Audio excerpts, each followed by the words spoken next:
గారి ఆశయాలను కొనసాగిద్దాం. పూలే గారి ఆశయాలను కొనసాగిద్దాం. పూలే గారి ఆశయాలను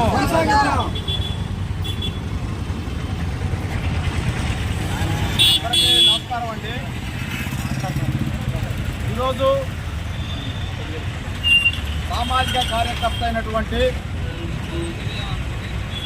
మహాత్మా జ్యోతిరావు పూలే గారి 135వ వర్ధంతి కార్యక్రమాన్ని మాచర్ల పట్టణంలోని మహాత్మా జ్యోతిరావు పూలే గారి విగ్రహం వద్ద ఘనంగా నిర్వహించి ఆయన యొక్క విగ్రహానికి పూలమాలతో ఘనంగా నివాళులర్పించడం జరిగింది.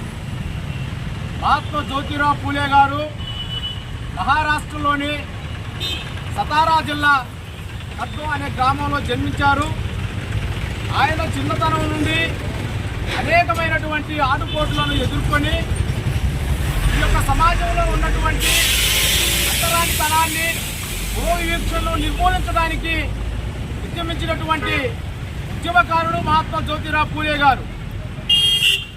ఆయన బడుగు బలహీన వర్గాల కోసం, అణగారిన కులాల హక్కుల కోసం జీవితాన్ని త్యాగం చేసినటువంటి గొప్ప మహాత్ముడు మహాత్మా జ్యోతిరావు పూలే గారు. ఈ యొక్క సమాజంలో స్త్రీలు సగభాగం అని చెప్పేసి, స్త్రీ అభివృద్ధి చెందితేనే సమాజంలో అభివృద్ధి జరుగుతుందని చెప్పేసి తన భార్య అయినటువంటి సావిత్రిబాయి పూలే గారికి విద్య నేర్పించి వారి ద్వారా ఈ యొక్క సమాజంలో ఉన్నటువంటి ఎస్సీ, ఎస్టీ, బీసీ, మైనార్టీ వారందరికీ కూడా, మహిళలందరికీ కూడా విద్య నేర్పించినటువంటి విద్యాదాతలు మహాత్మా జ్యోతిరావు పూలే గారు, సావిత్రిబాయి పూలే గారు. అలాంటి మహానుభావుల యొక్క జయంతి వర్ధంతి కార్యక్రమాల్లో పాల్గొని ఈరోజు ఆయన యొక్క విగ్రహానికి పూలమాలలు వేసి నివాళులర్పించడం చాలా గర్వంగా ఉంది.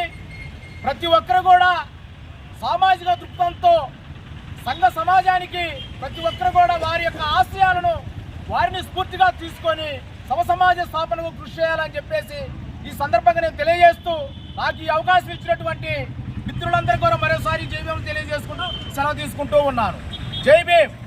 జోహార్ మహాత్మా జ్యోతిరావు పూలే. జోహార్ మహాత్మా జ్యోతిరావు పూలే. పూలే గారి ఆశయాలను పూలే గారి ఆశయాలను